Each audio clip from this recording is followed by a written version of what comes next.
Hello বন্ধুরা, আজকে সেই আমাদের ঘরটা দেখাচ্ছি। এই যে দেখো, তো সকালবেলায় মানে রস বিক্রি হয়েছে আজকে প্রচুর, প্রায় 15 লিটার মতন রস বিক্রি হয়েছে। তো আমাদের গুড় রেডি হচ্ছে। এই যে গুড়টা ঘোরাইছে, এটা মামু হয়েছে, মানে আমাদের এখানে এসছে নিজে হাতে করে গুড় বানিয়ে নিয়ে যাবে বলি।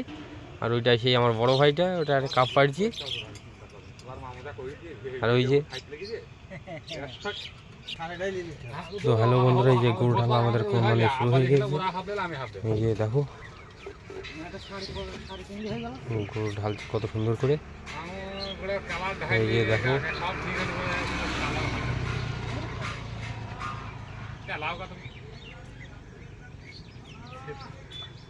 এই যে ওটা টিপ দিচ্ছে, টিপ